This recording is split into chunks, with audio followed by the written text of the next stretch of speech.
কুড়িটা পদ দিয়ে সাজানো এই মহাভোজ থালিটা দেখেই যেমন ভালো লাগছিল, খাওয়ার পরেই বুঝলাম ইটস ওয়ার্থ দ্য হাইপ। কিছুদিন আগে চলে গিয়েছিলাম লেক মলের কাছে রাধুবাবুর দোকানের ঠিক ওপরেই ব্র্যান্ড নিউ রেস্তোরাঁ ভোজ আড্ডাতে, ওনাদেরই আমন্ত্রণে। ঢুকেই ভেতরের এই পেস্টেল কালারের থিম আর সুন্দর আলোর ডেকর একটা পিসফুল কাম ভাইব তৈরি করে। এখানে দুদিকে রয়েছে দুটি ডাইনিং সেকশন, সব মিলিয়ে অনেকটাই বড় স্পেস। বিভিন্ন রকম অনুষ্ঠানও এখানে অ্যারেঞ্জ করার ব্যবস্থা রয়েছে। মেনু কার্ডে খাবারের ভ্যারাইটি বেশ ভালোই। প্রথমেই চলে এলো এনাদের অন্যতম সিগনেচার আইটেম আম কাসুন্দি চিকেন। পাতলাই কোটিং এর মধ্যে সলিড চিকেন, যেটা এই হোমমেড টক মিষ্টি আম কাসুন্দি সসের সাথে মাখিয়ে খেতে জব্বর লেগেছে। প্রথমবার ট্রাই করলাম এই মোরগ পোলাও। সুগন্ধি গোবিন্দভোগ চালের ওপর চিকেনের এই ডিশটা, ঘিয়ের গন্ধ আর স্পাইসি ফ্লেভার সব মিলিয়ে সত্যিই অনবদ্য। এরপরে চলে এলো সেদিনের মেন অ্যাট্রাকশন, এই মহাভোজ থালি। পাবদা সর্ষে আর মাটন কষা নিয়ে প্রায় 20টা পদের এই শেয়ারেবল থালি দেখতে যেমন লোভনীয়, খেতেও ততটাই সুস্বাদু। ওয়েলকাম ড্রিঙ্ক, লুচি, আলুর দম, ফিশ ফ্রাই, ঘি, ভাত, শুক্তো, বাটা, ভর্তা, ভেজ অফ দ্য ডে, ঝুরঝুরে আলু ভাজা,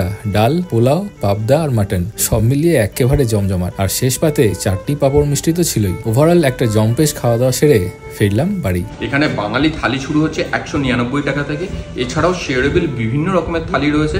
আলাকাট আইটেম তো রয়েছেই, আমাদের সিগনেচার আইটেম রয়েছে মোরগ পোলাও, মাছ ফ্রাই আইটেম, এবং তার সঙ্গে যেটা রয়েছে আম কাসুন্দি চিকেন।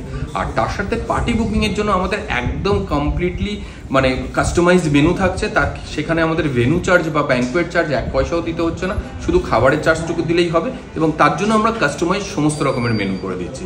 আর এটা রয়েছে লেক মলের পাশে রাধুবাবুর চায়ের দোকানের ওপর।